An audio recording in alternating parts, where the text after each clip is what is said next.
All right, here's the recipe for this spinach Alfredo hamburger pizza and spinach salad, and it's 2 servings. You will need 1 pound of ground beef, pepperonis, Alfredo sauce or a red pizza sauce, mozzarella cheese, spinach, pink salt, pepper, garlic powder, Italian seasoning, and a pizza pan. Start by preheating the oven to 400, and then let's shape our hamburger into a crust on our pizza pan. And then add heavily pink salt, light pepper, light Italian seasoning, and light garlic powder. Set it into the oven and cook for 10 minutes. After 10 minutes, pull it out, drain the grease off, and then let's dress it up like a pizza. I'm adding 2 tablespoons of Alfredo sauce, but you could do a red sauce. Adding 1 serving of pepperonis, which I believe was 16.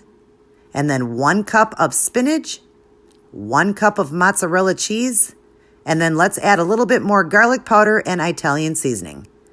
Pop it back into the oven for 10 more minutes. While that's cooking, let's get our spinach salad going. You will need extra virgin olive oil, apple cider vinegar, spinach, Parmesan cheese, pink salt, pepper, a 1 cupper, a tablespoon, and a bowl for mixing the salad. Let's start by taking 4 cups of the spinach and put it into our bowl. And then add 3 tablespoons of the extra virgin olive oil, 2 tablespoons of the apple cider vinegar, heavily pink salt, light pepper, and add Parmesan as much as you want, and then give it a good stir. When your pizza's done, pull it out, let it cool off just for a few minutes, and then let's slice it like a pizza 4 ways, or I should say 4 slices.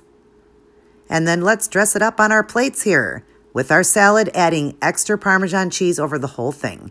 And believe it or not, this 1 plate here was under 3 net carbs and absolutely delicious. I'm super excited for when my husband gets home to taste this. He's definitely a pizza lover, so he will love this, and it was very, very good. Your kids will even like this as well. Definitely give this a try.